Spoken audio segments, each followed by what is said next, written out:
Welcome to the Tristen Law Show. If it's your first time here, welcome. And if you've been here before, welcome back. I am Tristen Law.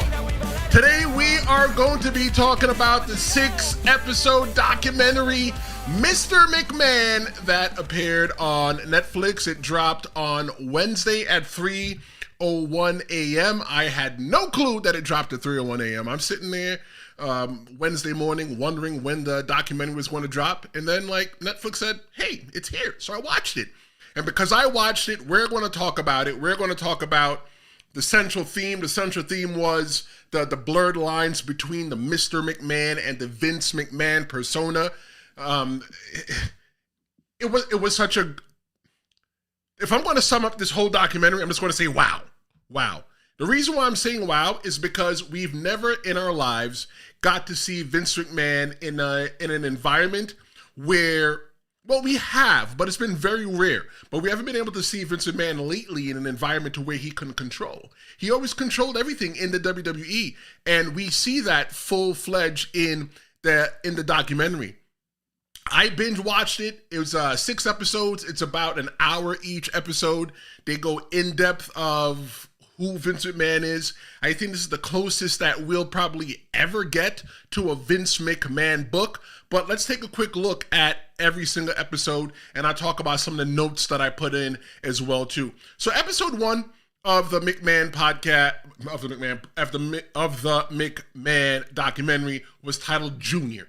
It's titled Junior because Vince McMahon was named after his dad. He is Vince McMahon Jr.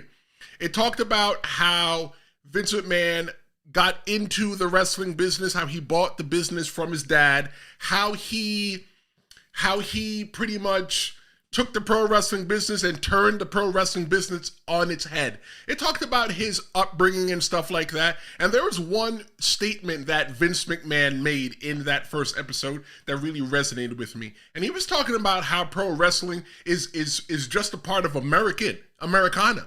Pro wrestling is such a part of Americana. And that statement, to me, it made me sit back and go, pro wrestling is just as American as baseball. Pro wrestling is just as American as apple pie. Yes, they have baseball in other countries, and yes, they have apple pie in other countries, and yes, they have pro wrestling in other countries. But pro wrestling, the WWE, WWF, is as American as it gets, right? Whenever you think of pro wrestling, you think about the WWF. You think about Vince McMahon. When somebody used to mention Ed McMahon, that used to do Publishers Clearinghouse, people thought that Ed McMahon and Vince McMahon were related, right? So it's just that pro wrestling is just so American. And without pro wrestling being in America, what would America be like?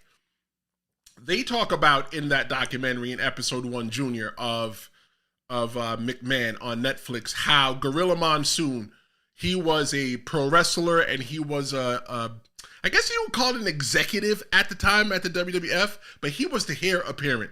He was the one that was supposed to buy the WWF, or was supposed to be next in line to buy the WWF from Vince McMahon's dad. And thinking about it now, the world of pro wrestling, as we know it today, there's an alternate timeline today where pro wrestling is different because Vince McMahon never bought the company from his dad, okay? So the way that wrestling worked back in the day was that it was everybody had a territory and everybody played in their box, right? You didn't cross over my line and I didn't cross over yours. And pretty much what Vince McMahon did when he took over the WWF, when he bought it from his dad, was that he crossed those lines. He was a forward thinker. He was thinking of ways that he can take his company, the WWF, and bring it outside of the territory, which spanned from Maine to Washington, D.C., and went as far west as Pennsylvania. The way that he was going to capitalize on his business was to go in everybody else's sandbox. And what he did was he took wrestlers like Hulk Hogan and Jesse Ventura and everybody else, and he pretty much stepped on toes. That's something that Gorilla Monsoon probably would have never done, and we would still be 40 years later still watching WWF because it only took place in this area, right? In the episode talking about Vince himself, you see in episode 1 that Vince McMahon is very competitive. And you know what? I think Vince McMahon isn't afraid of anything. Vince McMahon isn't afraid of anything. Vince McMahon he's very competitive. He always wants to compete. And we know as pro wrestling fans, right, that Vince McMahon is best when he is competing. Vince McMahon has competed against the federal government multiple times. He's competed against multiple lawsuits. He's competed against WCW. He's competed against other pro wrestling promotions. That's just what he does. Vince McMahon likes to compete. Vince McMahon he even tried to compete one time with the NFL when he opened up the XFL and he failed. I don't think Vince McMahon likes to fail. And like pretty much who likes to fail? Okay. In the beginning of McMahon, in episode 1, Junior, Vince McMahon was painted by Triple H, his son-in-law, as only letting people know just so much about him. And I personally think that Vince McMahon being too known, letting people know who he really is, will expose his flaws. And when Vince McMahon exposes his flaws, it'll make him vulnerable. Okay, I think that's one of the only things Vince McMahon is afraid of, is being vulnerable. And him being vulnerable and exposing his flaws will not make him be in control, and he needs to be in control. However, the first episode, it sets the table. We really understand who Vince McMahon is and how his brain works. I got from that first episode that Vince McMahon is a forward thinker, he's a risk taker, and he's not afraid of much, and that's how he built the WWE. We end that episode on the scandals that captured Vince and the WWE in the early 80s, and the late 80s, and the very early 90s. The second episode was titled Heat. Now, if you're not a pro wrestler or really like into the jargon, I'll tell you what heat is. Heat is the negative reaction from the crowd. That's when everybody's booing you, or, you know, the heat is how you react to the bad guys, okay? You don't cheer the bad guys. You give the bad guys get heat, okay? So in episode 2 called Heat, it was the rise of WrestleMania and early WWF scandals. We were looking at WrestleMania 1, and then they gave us WrestleMania 1, Vince McMahon pretty much bet the farm. Him and his wife, Linda, mortgaged everything that they owned just to make sure WrestleMania could happen. There is a timeline where WrestleMania doesn't occur. WrestleMania 1 occurred in Madison Square Garden. Now WrestleMania takes place in football stadiums where they're packing hundreds of thousands of ass cheeks in seats in one place. They went from packing only a couple thousand to 100,000 people in an arena at one time. Looking at WrestleMania 2, it shows that Vince McMahon was such a forward thinker and such a risk taker. He put WrestleMania on in 3 places at one time. That is the only WrestleMania that took place in 3 places at one time. It took place in New York City, it took place in Chicago, and it took place in Los Angeles. 3 places at one time. Logistical nightmare, okay? And Vince McMahon even said himself that's something that he would never do again. But then WrestleMania 3 was the coming of age for the WWE. That was the cake that was the icing on the cake. Listen to what I'm about to tell you. WrestleMania 3, before pro wrestling, before WrestleMania 3, pro wrestling was a thing that was seen as for lower class citizens. It was for the hillbillies. It was for people that weren't like, you know, affluent, all right? The affluent people went to boxing. That's where they went. They didn't go to wrestling. They went to boxing. They put big money on boxing. But when WrestleMania 3 occurred, that made middle-class Americans fans, which brought WWE more money than ever before. WrestleMania 3 was WWE's like big money maker. I think without WrestleMania 3 that we wouldn't have pro wrestling like we have it is now. It's now. Like, big money is spent on pro wrestling. What I mean by big money, I once went to WrestleMania, the chair that I'm sitting on right now. I think we paid $800 for each seat. And when I got there, they said you could take the seat home. I'm like, damn, only the seat I can get to take for $800, right? Pro wrestling is big money. Yeah, you can go to pro wrestling. You can go to WrestleMania for maybe like 40, 50 bucks, maybe 60 bucks, but you're sitting way up in the top. Way up in the top. But if you want to sit close, you're spending at least $1,000. I didn't sit close, but I sat close enough. And I still got to take a chair home. Imagine what the people spent that sat front row. I've seen tickets that are $2,000 talking about they going to WrestleMania. If it wasn't for WrestleMania 3, we would not, WWE Pro Wrestling, period, wouldn't be something that the middle class or even upper class people even got involved in. Look, it's so, WrestleMania 3 made pro wrestling no longer taboo, that even Donald Trump likes pro wrestling. Okay, moving on. Episode 3 was titled The Screwjob.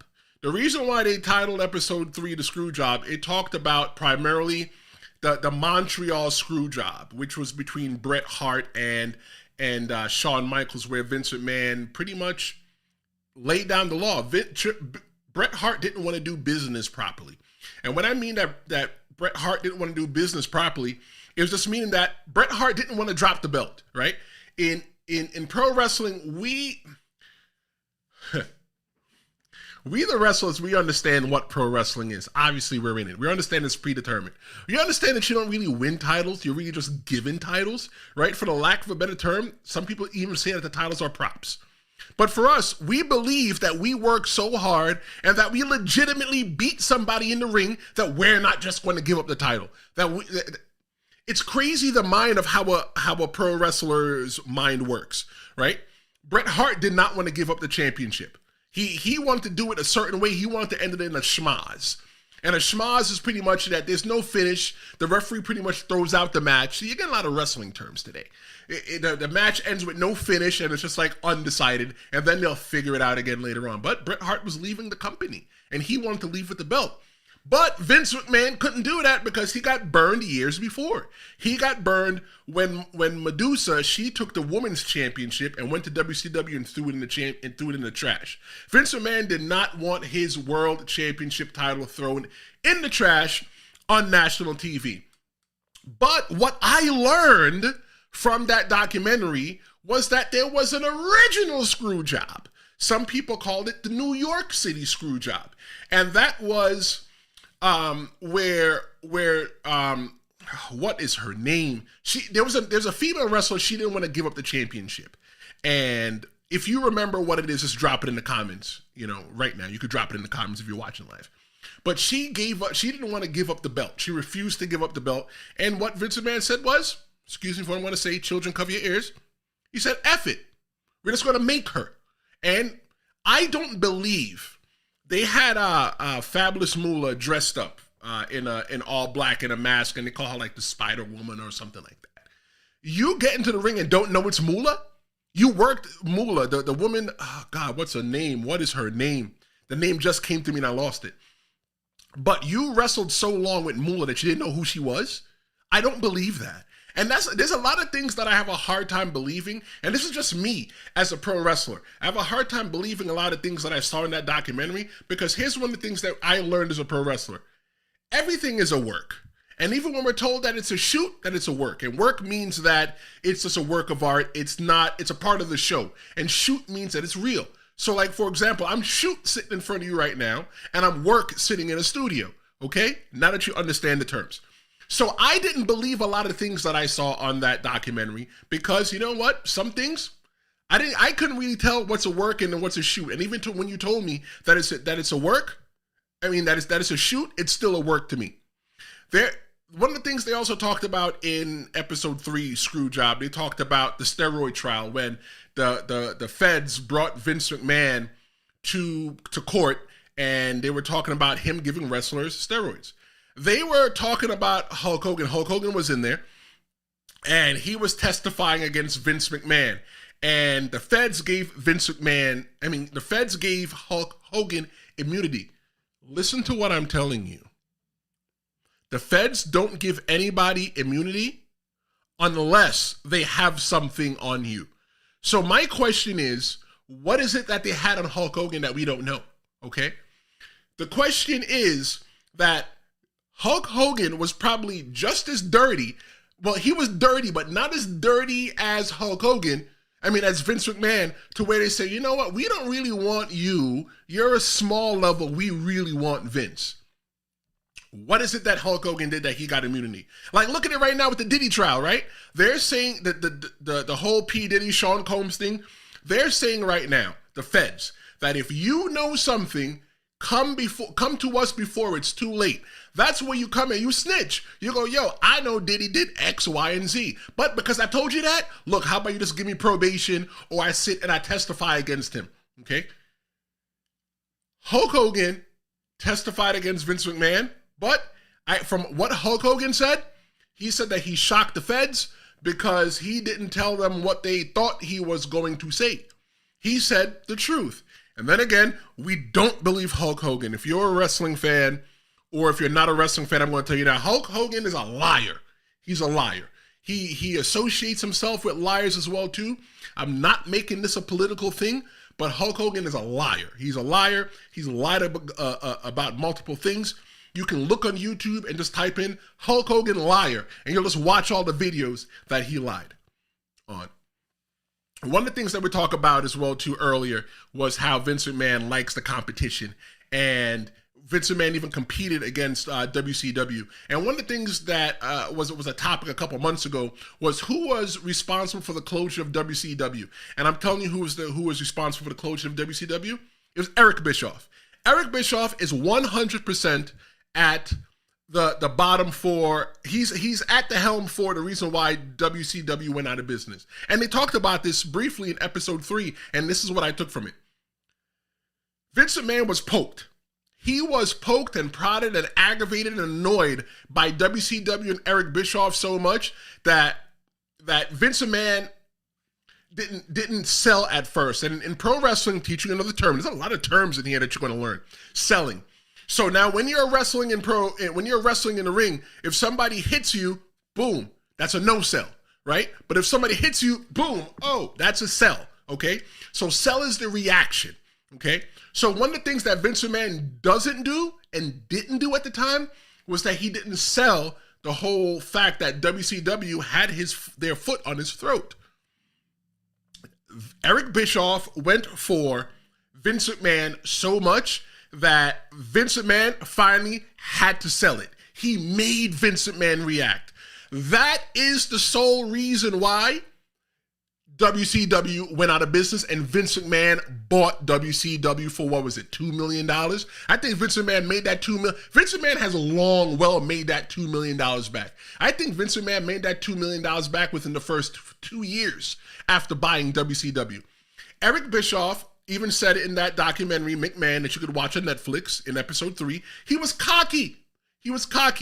He didn't think that, Vince McMahon was anybody to be worried about, that Vince McMahon was stuck in this bubble, in this way that he was just going to do things. But no, if you watch episode 1, Vince McMahon is a forward thinker and he's a risk taker. He thought forward of how he could change the business, and he took risks. In that episode, he also talked about the curtain call. The curtain call, it was this big thing in Madison Square Garden right before Scott Hall, who was Razor Ramon, and Kevin Nash, who was Diesel.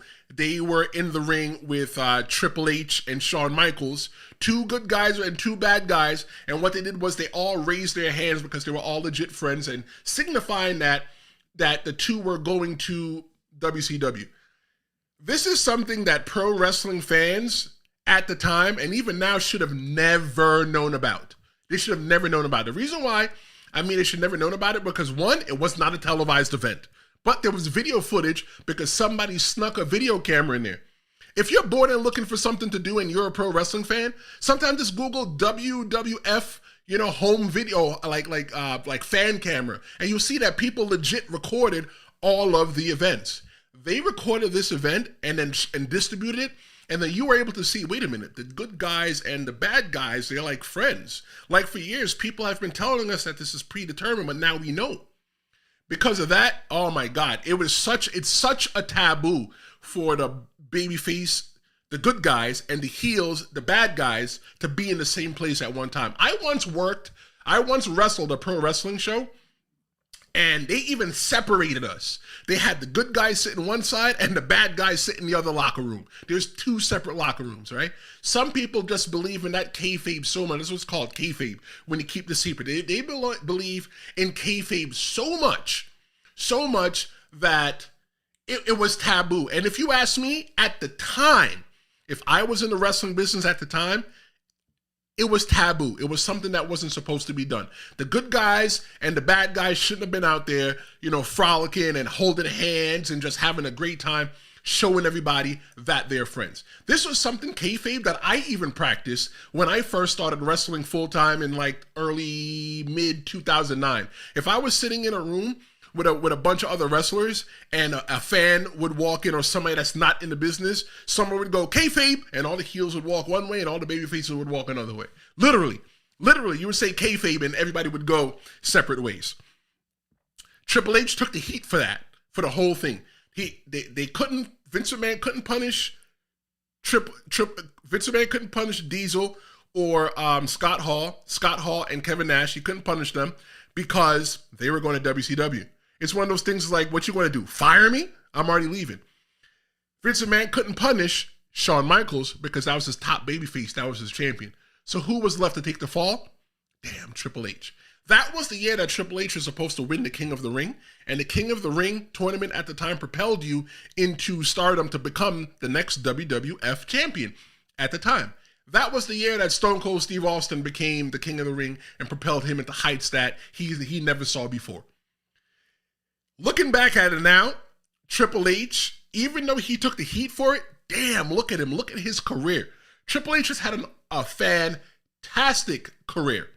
Fantastic career, even though that's what he had to do.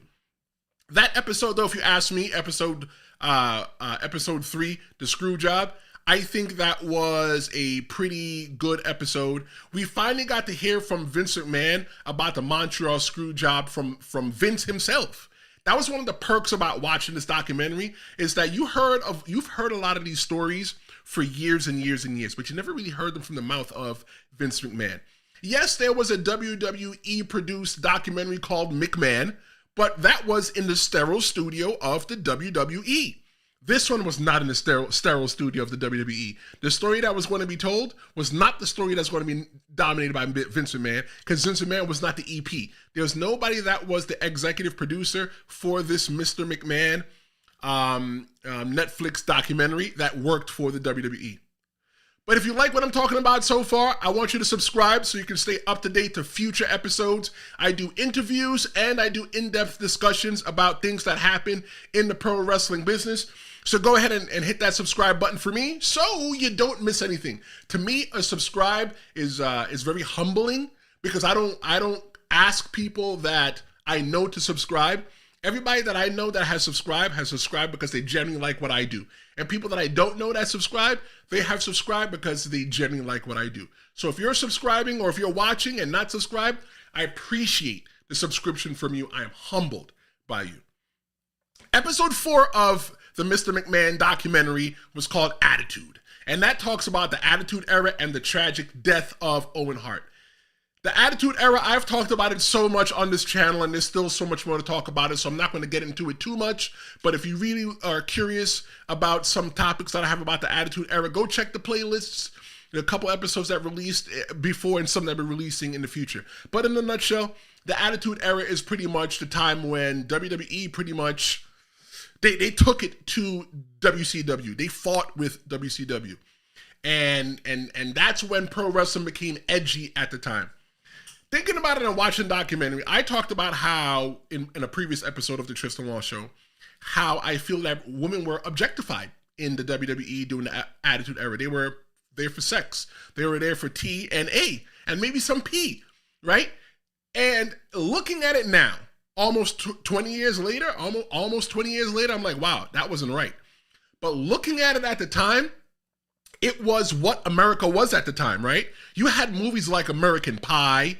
You had so many different things that sexualized women at the time.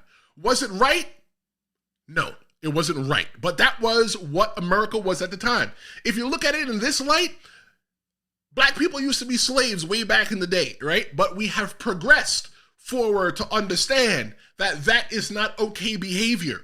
And now we've understand in 2024 that it's not okay to sexualize women, and that women are just as good as men. And if you ask me, I think that women are better than men in some situations.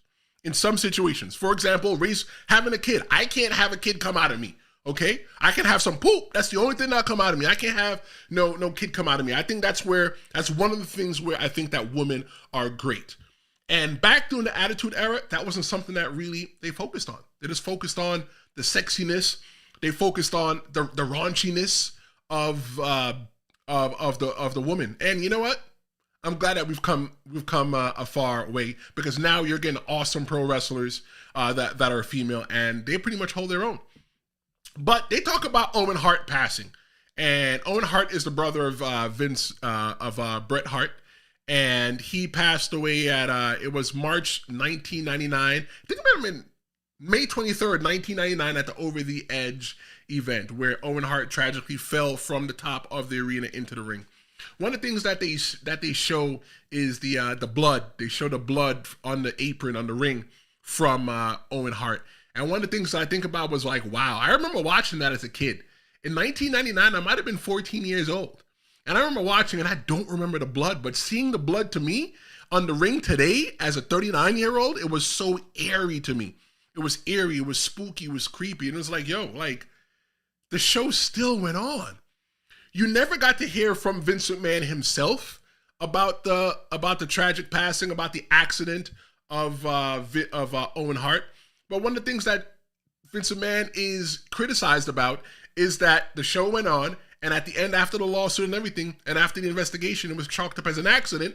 And you know what? That was it, right? One of the things that I've learned from watching this whole thing is that Vince McMahon, you know what? I'm going to give you that. Just hold on to that. That's called the tease. Hold on to that. I'm going to tell you what I think about Vince McMahon in a little bit. Just hang out with me for a little bit. But yeah, people judge Vince McMahon for keeping the show going on after Owen Hart fell from the top. The next segment after the fall was where Double J, Jeff Jarrett, and Deborah were getting ready to go out to the ring. And they were legit friends with Owen Hart. And you see Deborah there boo-hooing in the background. I am not going to lie. If I was Owen Hart and I had fallen from the top and I had passed away, I would probably still want the show to go on, even though I passed away and stuff like that. Why? Because I wouldn't want the show to end on a sad point, right? Let's still send everybody home happy. Maybe that's just the entertainer in me, right? I'm just thinking about, people paid their hard-earned money. Let's still give them the entertainment. Let's not send everybody home and like, wow, that guy passed away today in the wrestling ring. Like, no, let's just keep the show going. We'll take care of everything. Like what is it that I can do? I can't do anything now. You're not disrespecting my honor. But you know what? That's one of the things that we'll never really get to know about, because, we can't really talk to people that are passed away. Looking at episode 5 is called Family Business. That talk about WWF's rebranding to WWE and the Ruthless Aggression era. We really got to dive into Vince McMahon and his family. His son, Shane, his daughter, Stephanie, who's married to Triple H, and his wife, Linda McMahon. And I'm telling you this, you notice real quick that their family is different. Their family is unlike any family that you've ever seen before. For example, Vince McMahon wanted to do a storyline to where he wanted to impregnate Stephanie. That's crazy. That's wild. But in the grand scheme of things, a lot of people are giving Vince McMahon heat for that. But here's how Vince seen it. And here's how I see it as well, too. They're on television, right? They're acting. They're portraying a role. Vince McMahon's not really, I'm hoping, that he's really not going to impregnate his daughter on national TV. Is it a crazy storyline? It's bonkers. It's off the wall. Off the wall. It's out of this world. I don't know how anybody would even think of something like that, but it's TV. It's nothing crazy that you wouldn't see in a soap opera or something like that. Maybe some kind of soap opera. I don't know, some TV shows, right? But that would definitely make Vince, look, I don't even know how we'd even see Vince McMahon today, knowing that all that stuff happened. We talked about Shane and his dad getting into a wrestling match, and Shane saying that he never put a hand on his dad, and in the wrestling match it was time to go. They wrestled on pay-per-view and it's time to go, and Shane McMahon was afraid to hit his dad, right? Which is good. You should have a little bit of fear as a child of your parent. I'm 39 years old. I'm still afraid of my mother. Don't tell her that. She might be watching. But like, you still gotta have some kind of fear in your heart around your parents. And what Vince McMahon did in the beginning of the ring, in the beginning of that match, was he slapped Shane twice. And I think he even punched him one time. And that slap knocked him out of it, and they went on and they put on the match. And looking at that whole thing, it's like, yo, Vince McMahon is just such a performer. To him, it was the performance. It was the show. It was the show. Vince McMahon even said that he always wanted to be a wrestler. That one time he even dyed his hair blonde, right? And it was just a show. Vince McMahon just wanted to do the show. He wanted to be a part of the show, but he also owned the business at the same exact time. So when you really sit there and you're holding Vince McMahon's feet to the fire and saying that he's a terrible person because of all the things that he did to his family, how he had an on-screen affair, and his wife was right there comatose because they drugged her, like, it's TV. It's TV. But pro wrestling is one of those things that lives on the line. Pro wrestling, you don't really know what pro wrestling is, like, because whenever you watch pro wrestling, you always assume that it takes place now. You don't assume that it took place yesterday. You don't assume that it took place tomorrow. It's not like Law and Order SVU, right? It's not like Star Trek or Star Wars. Pro wrestling takes place now. So you hold it the same as that canon as the NBA, the NFL, and those kind of shows, which makes it must-watch TV at the time. So like, even though we saw real people in there, they're just portraying characters just like everybody else. The last episode was called The Finish. The finish is the end of the match, right? The finish is the last episode of this documentary.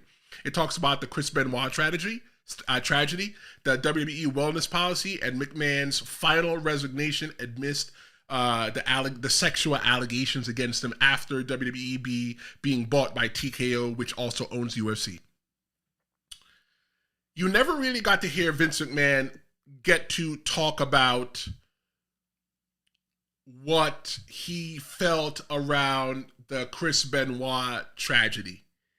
And when you watch that, you finally get to hear it. It's not from somebody else. It's not from hearsay. It's directly from Vince. You see that Vince came into it kind of ignorant, that he didn't really believe at the time that, people getting multiple concussions could cause somebody to go crazy. And that's when WWF started changing because Vince McMahon said, you know what? I don't know. Okay, so you know what? Bring me the research. Let me look at the research and let me go ahead and make the decision. Sometimes, you just got to realize that you're not the smartest person in the room and just trust somebody else to handle it for you. And that's one of the reasons why WWE stopped doing chair shots to the head. Me personally, as a wrestler, I don't get hit in the head. Okay, I have I had a concussion? Yeah, I probably had less than 10 concussions. Maybe if I'm thinking about maybe 6. I definitely remember my first one. I was wrestling my friend in a match and I hit my head, my temple hit his knee, and I can't remember the match. I had to watch it back to remember it. But imagine being a WWE wrestler at the time. You're wrestling for so long, and then all of a sudden you get some kind of concussion every single night. Every single night you're getting a concussion. So it's like, I'm glad that WWF has came forward to realize that you don't need to hit somebody in the head to tell the story. At the time, was it the norm? Yes, it was the norm. You don't need to blade to cut yourself in the ring to tell the story. Does it happen? It does happen now in the WWE. It doesn't happen as often unless it's really known to tell the story. The wellness policy was definitely WWE taking accountability as a corporate entity. Not Vince McMahon himself, but as a corporate entity to make sure that people were no longer dying from drug abuse, right? There was a time that people were 39 years old, less than 40. There were people that were around my age, 10, 20 years ago, 30 years ago, dying, and they were pro wrestlers. 10, 20, 30 years ago, as a pro wrestler, I probably wouldn't be here right now to sit in front of you and talk to you about things that are going on in the pro wrestling business. To me, that's the crazy part.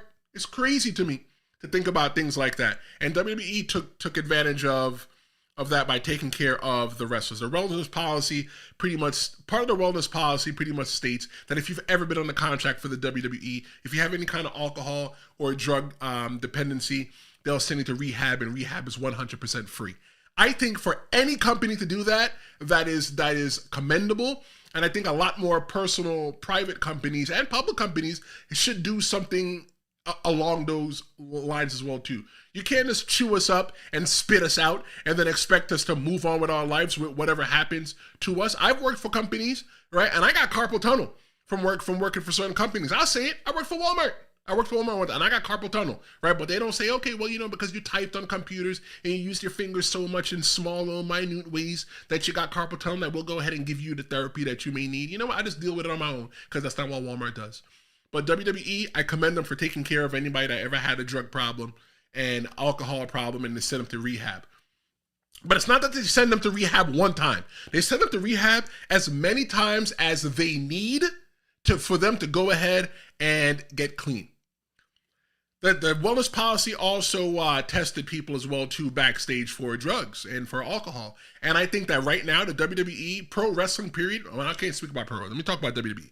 WWE is probably the cleanest that it's ever been. I think the only thing that's acceptable in the wellness policy, because I did read it a couple of years ago, was weed, right? Before, you smoke weed, you took some gummies or whatever, you were a little high, you would pay a fine. Now you can smoke weed and do those kind of things in the WWE. I personally think, and I've been at pro wrestling shows where I've had to wrestle people that when some people come to the pro wrestling show and think it's a party. They want to take pills, they want to do drugs, they want to drink. And for me, I don't care what it is that you do, just don't do it before the match. Don't come into the match high or drunk. Like, I think that's unprofessional. I don't think that's a way that you should manage yourself in a professional setting. The first word in wrestling is what? Professional. And I think that those kind of businesses or those kind of practices were not professional. But Vince McMahon was eventually forced to retire because of the allegations that were made against him, the sexual allegations that were made against him, the one that he's currently being investigated for, and such and such. Vince McMahon said one quote in that documentary, and one of the quotes that I remember was that he doesn't understand why people retire. When you go home to retire, he doesn't have any sympathy for you. So if you're going to go home and retire, go home and just die. And I think that WWE was going to, if everything never happened with Vince McMahon the way it went, was that Vince McMahon would still be wrestling for the WWE until the day they put him in the hole. They would dig the hole, put him in the hole, and the next day they would figure out who was going to run the WWE. Vince McMahon was not letting go of the WWE because, you know what? He didn't want to go home and die. I think that's one of the flaws. We talked about early in this episode how Vince McMahon didn't want to show his flaws. And one of his flaws, Vince McMahon says that he's not afraid of anything. I think one of the things that Vince McMahon is afraid of is dying. You know why? He's not in control of it. Vince McMahon has been in a lot of control of a lot of things, right? Vince McMahon has been in control of his character. He's even been in control to some of the allegations made behind him, made towards him, to where he just paid the settlement money and just moved on with his life. He was in control that way. He's been in control of his character and his characters on television. But when it comes to different things, like I've heard that Vince McMahon can't even sneeze. Vince McMahon does not like sneezing because he can't control it. And that brings me to believe that Vince McMahon did not want to retire because Vince McMahon would be afraid to die because he can't control it. He can't control when he dies. Okay? He can control when he wakes up every day. He can control when he goes to sleep. He can control when he eats. He can control how much money he spends and makes, but he can't control whether he dies, and that's why he didn't want to retire. The allegation about Vince McMahon, look, man, there are allegations at this time. I've read everything that everybody else has read on the internet. I don't want to be a part of the court of public opinion. I think that there is a legal process that can go forth, and once the legal process comes forth, I would love to take a look at all the evidence and look at myself and be like, you know what, did Vince McMahon do it? You know what? Look, based on the text message that I see, is Vince McMahon a little freaky? Not a little freaky, a lot of freaky. He's not a little freaky, he's a lot of freaky. He's into some really nasty things. And if he's into sharing the girl with his homeboys, yeah, it's kind of wild behavior as well too, really wild behavior. But Vince McMahon talks about in the documentary, his mind running on different computers. That one computer is focused on one thing, and Vince McMahon is focused, and the other mind is focused on something else. And the producer says, well, what is it focused on? And Vince McMahon says, something a lot more fun, a lot more pleasurable, like sex. And it's like, yo, Vince McMahon's a sex addict. He a little freak. And if you go back and you look at all of the things that Vince McMahon has done in the Attitude Era, a lot of them are centered around sex. Vince McMahon got to kiss his employees. Granted, he was acting as Mr. McMahon, not Vince McMahon. He was acting as Mr. McMahon until he got to kiss his employees. He's got to spank his employees. He's got to do all kinds of freaky things with his employees, or have his employees do freaky things with everybody else on television because he likes it. I think Vince McMahon is a sex addict. He likes sex. And maybe that goes back to the beginning of the documentary, to where he talks about that he was sexually abused by his mother, and he was physically abused by his mother's husband, his stepfather. So that probably goes to show that why he is who he is today. But that's no excuse for his bad behavior. One of the things that I always say is that because things have happened to us in the past that have made us who we are today, we have to be able to go ahead and take the steps to make ourselves a better person. Go to therapy. There are a lot of you right now that are looking at me right now, and I'm telling you this. There's something bothering your life, go to therapy. If you ever need help, you could always reach out to me at The Real Big Tris on Instagram, and you can say, hey, look, Tristan, I'm struggling. I need some kind of therapy. I can do what I can do to help you. I'll be honest, I've went because who you were yesterday will make you who you are tomorrow. And because of the things that you went through yesterday, because some of them were wrong, it doesn't necessarily mean that it's okay for you to be who you are. Go take care of yourself. Stop being an asshole to people. Go to therapy. So now here's the thing now, right? When you're looking at the central theme of Vince McMahon versus Mr. McMahon, the question that I ask myself is, where does the Mr. McMahon character start and where does the Vince McMahon character end? So Vince McMahon, once again, we talked about Vince McMahon wanted to be in control. He likes to be in control, and one of the things that he wasn't in control of was this documentary. It was not in the sterile house of the WWE production studio. And Vince McMahon sent out a tweet, a press release, I guess, a comment on this, and I'm going to share that comment that he said to you on said to us on Twitter. It pretty much says that Vince McMahon has expressed a disappointment with the Netflix documentary, and he says that it distorts the truth by confusing his real-life persona with his on-screen character, Mr. McMahon. He criticized the documentary for leaving out important details and using misleading editing tricks to confuse viewers. Vince also referenced a lawsuit related to a past affair as an example of how the documentary misrepresents his life. He concluded by urging people to keep an open mind, reminding them that there are always two sides to every story. Okay, so how do I feel that the Mr. McMahon and the Vince McMahon, look, sometimes in pro wrestling, we believe what we believe so much that we don't even know where one starts and where one ends. Coming up pretty soon, I'm going to be reading some of your comments. So if you got a comment, go ahead and drop it in there. I want to know what you thought about the documentary. So drop it in the comments. I'm going to read some comments that I got on Threads as well too. But how do I feel? Man, look, Vince McMahon even said himself, he even doesn't know where it ends and where it starts, right? He even said in the beginning as well too that he just want to let us know a little bit, not a lot of bit about him, just a little bit. Do I agree with Vince's criticism? Look, is it misleading editing tricks? It could be. Could it be to confuse us? It could be, right? Does it distort the truth between Mr. McMahon and Vince McMahon? It could, but he said that himself in the documentary that he doesn't even know when one starts and one stops. The editing and selective storytelling, one of the things that I learned when I went to broadcasting school was that documentaries are not made sitting around and just recording people and just asking them questions. No. Every good documentary that you've ever watched is because of the editor. The editor and the producer that sits back after all the information is gathered and puts it together are the people that deserve the pats on the back for good documentaries. So do I think that the documentary used out of context footage? Do I think that the editing team biased or fair? I'll tell you this. One of the producers for the show, he produced 30 for 30 on Bill Simmons. He produced 30 for 30 on ESPN.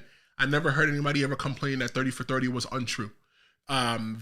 He produced a documentary for Andre the Giant, if I'm not mistaken, which appeared on HBO, and he even produced a documentary just like McMahon, but it was a lot shorter, for the Nature Boy Ric Flair, and appeared on ESPN. So, like, now we're just going to say that everything is unbiased and fair? I think that one of the things that anybody that's making a documentary could do is try to be as fair and biased as possible to go ahead and get the story out. But I don't believe in my heart that anything was unfair.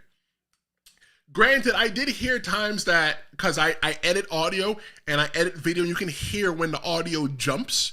If you listen to when the audio jumps, they could have clipped out words. But I think 100%, you know what, I'm not going to tell you what, I'm going to hold on to that as well too.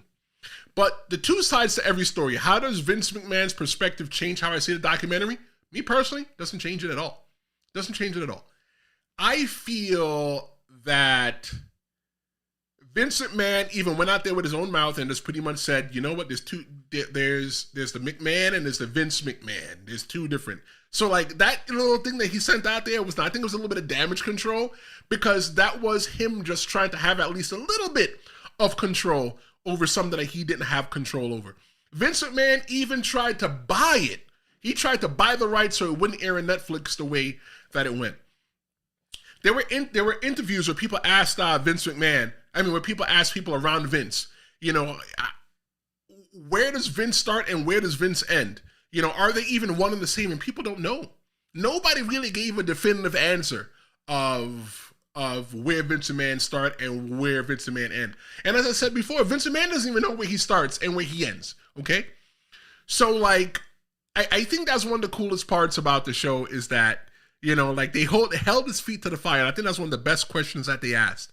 And nobody, including Vince McMahon, could even answer that question. So my thoughts on the documentary and my thoughts of Vince McMahon and Vince McMahon, I don't think that it was anything that we didn't already know. I personally think that it was an outstanding documentary. I'm thinking that you should watch it if you are a wrestling fan or are not a wrestling fan. If it was still the time where you can share Netflix passwords, I give you my password so you can watch it. But I can't give you my password so you can watch it. So I suggest that you go ahead and just buy it. Just buy it for 1 month and just watch that. Watching that documentary on Netflix signified to me one thing that I've been saying for a long time. Pro wrestling is really popular. Netflix has 3 things that I can think of off the top of my head that are related to pro wrestling. One being Heels. The pro wrestling show is on there. The other one is the show about Ohio Valley Wrestling. That's on there now, this one. And now they're going to put WWE Raw on Netflix in the future. Yo, pro wrestling is pretty popular right now. Any moments that shocked me the most? I don't think anything really shocked me. Actually, no, I'm lying. One of the things that shocked me was being able to hear all the stories from Vince McMahon himself. Because like I said, you never heard anything from Vince McMahon. You always heard everything from everybody else that was in a sterile environment around Vince. So I think that nothing shocked me really out of the man. I was like, oh my God, I can't believe. Actually, no, I can tell you what shocked me. What shocked me was hearing that Vince McMahon was a sex addict. When he was talking, the way he was talking about sex through the whole entire thing, I'm like, no, you a little freaky, bro. You freaky. Okay, you know what? I don't care if anybody's freaky. Be as freaky as you want to, as long as it's with 2 consenting adults and everybody's down for the pound. Was it fair? I think the documentary was very fair against Vince McMahon. And me, I am a fan of Vince McMahon, the mind, the person who built the WWE, all that other mess that he does in his personal life. I'm not a fan of that. You know, if he's doing things to people without their consent, I'm not a fan to that at all. But I'm a huge fan of Vince McMahon. I always wanted to hear a documentary from Vince McMahon. I always wanted to read a book written by Vince McMahon. And you know what? Because of everything that happened with Vince McMahon, we probably may never get that. Vince's attempt to stop the documentary, he really didn't want anybody to watch that, and he tried to buy he tried to block the rights. And if he blocked the rights, Vince McMahon's got enough money that he can pay a production studio, he could be the executive producer, and he could put it together in the way that he wanted for us to enjoy it. But I like the way that it came out. I would like to see another episode. They could be probably another whole season that they got, Mr. McMahon 2, or maybe Mr. McMahon Uncut. Instead of being 6 episodes, it could probably be 12 episodes. I don't know. I just can't wait to see. I just want to remind everybody that's watching right now that I got beautiful Buddy Thomas. He's a pro wrestler. He's joining me this Tuesday live at noon Eastern right here on YouTube. If you like what I'm doing, go ahead and subscribe so that you don't miss it.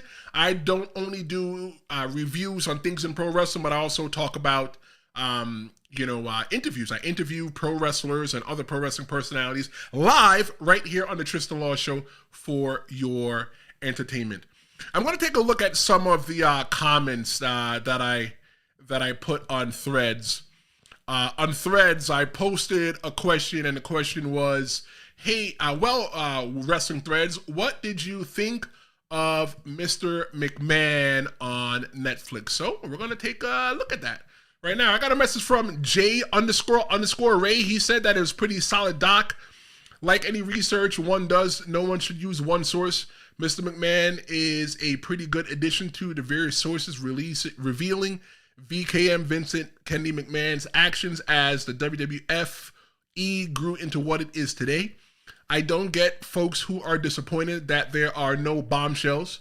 The series reports on his adultery, sexual allegations against him, and shares a lot of the Janelle Grant stuff. Many legends are shown to still be licking boots, and it's licking Vince McMahon's boots, and it's digestible for non-hardcore fans. He glad it exists. Thank you so much, J__Ray, for your comment.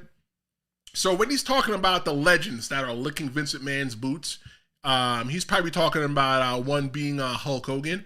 And look, I say Hulk Hogan's a liar, so I didn't really believe anything that Hulk Hogan said. He probably just trying to make, he's probably working everybody. But you got to think about it like this, right? These people were made millionaires, billionaires, household names by Vince McMahon, right? I think that I agree with the fact that it was a pretty solid documentary. I agree that I expected some kind of bombshell, but there was no kind of bombshell as well in that documentary, and I'm glad that it exists, and I'm encouraging everybody to go ahead and check it out. I got another comment from the Bad Pat Ryan. The Bad Pat Ryan says he gives it a 6.5 out of 10. He would have said higher if he wasn't a pro wrestling fan. He feels that it was a little bit too gentle with Vince. He said none of the information was new, but it was presented very well. Great editing. It looked nice. He wouldn't call it a must watch, but it was good.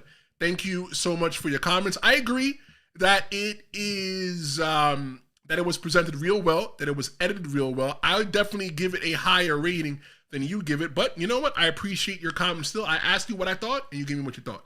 I got another comment from College Wood ASC. There are a few sections I found interesting. First, anyone in the company talking about Chris Benoit was huge. He also feels that all of the Shane McMahon stuff is very interesting. He feels bad for Shane. Thank you so much for your comment. And when he was talking about feeling bad for Shane, it was like one of those things where Shane McMahon had to compete for his dad's attention, for his dad's approval, that so much that he had to jump off of the top of the Hell in the Cell to do crazy things just to win his approval of his dad. And one of the things that I think about as a parent, 100%, because I have a son as well too, a little boy, and I talk, and maybe one day he'll join me when he's old enough, me and him will podcast together. I don't know. But one of the things I always think about is, am I making a good enough, setting a good enough example for my kid, right? Am I making my kid work too hard to live up to these standards that I think that he should live in? Let's jump over to the chat real quick on YouTube Live and see some of the comments that we got. I asked, what did you think of Mr. McMahon on Netflix? David Roscoe said Vince McMahon is the Nikolai something ripoff. Okay. Thomas James said Vince McMahon quitting was the best thing to ever happen to WWE. You know what? I agree. Thank you so much, guys, for your comments. Thomas, I agree that the best thing to ever happen to WWE was for Vince McMahon to quit, because when Vince McMahon first bought the WWF from his dad, he was such a forward thinker. And I think that just like any good machine, the machine just pretty much just gets out of date. Vince McMahon wasn't up to date or in tune with the things that were happening in the real world. I think that Triple H, since he's younger, he has young kids as well too. He has his pulse on what is important and what is popular. Thank you so much for your comments. And if you're watching live, thank you so much for your comments as well too. We got another comment on Threads. It says, it's from I am_so faded. It says, my biggest takeaway is blank Hulk Hogan. How you want to sell out your co-workers for unionizing? WTF. True. Good point. It was talked about how Hulk Hogan was the one that snitched when Jesse Ventura wanted to unionize pro wrestling, and pro wrestling would be a much different place right now if it was unionized. But I feel that somebody like Hulk Hogan, who was making lots of money, would have probably made less. There were people that were less than him on the card that would have had to made almost comparable money. And that probably would have took out of his pocket. So, you know what? I don't fault Hulk Hogan for doing what he did, because anybody in their right mind probably would have did the same exact thing as well too, because the union didn't work for him, right? But you know what? In the grand scheme of things, looking at it years later, maybe we would have had a lot less people die or get injured, or they probably wouldn't have to work so many days had there been a union. I don't know. We got one more comment from Threads. It's from Zachinthus. He says that I think the first episode, which is what he's seen so far, did a really good job showing Vince's journey from unloved child to success story. He's heard or read different things about the other parts, but he'll have to see them to make his own conclusions. Wrestling Threads. Thank you so much for your comments. I appreciate your comments. Subscribe to the Tristen Wall Show. I appreciate the subscription. If you're watching this live right now, if you're watching this on demand, I know it's a little bit kind of long, but it's a lot. It was over 6 hours of documenting that we had to go into. So subscribe. I'm humbled by everybody that subscribes. I'm humbled by everybody that watches. Believe me, it's not something that I'm just saying. It's something that I truly mean from my heart. But just to recap my thoughts on the summary and on the whole Mr. McMahon documentary on Netflix, it's a must watch. I think it was good. I don't think that they played Mr. McMahon a little bit too far left. I don't think they played Vince McMahon a little bit too far right. I think they played everything just in the middle. That's what Vince said. We don't know who is who. We don't know where is what. I think that it was great to finally hear everything from Vince McMahon's mouth himself about his persona, about his personal life, about his marriage, about his kids, about his family, about how he built the business. If I didn't take anything out of this at all, I looked at how to properly build a business and how, you know what, sometimes you just got to take a risk. Scared money don't make no money. And you know what? Vince McMahon wasn't scared a lot of times to make some money. And that's what I take from there. And I appreciate Vince McMahon's time that he took. And even though he couldn't control it, you know what? I hope that there's more stuff that made the cutting room floor that we get to see a little bit later on. But thanks so much for joining me here on the Tristen Law Show. Don't forget to join me on Tuesday when I have beautiful Buddy Thomas. He'll be live here on the Tristen Law Show on YouTube. Do not forget to like, do not forget to subscribe, do not forget to share this with the people that you love. Thank you so much for joining me on the Tristen Law Show.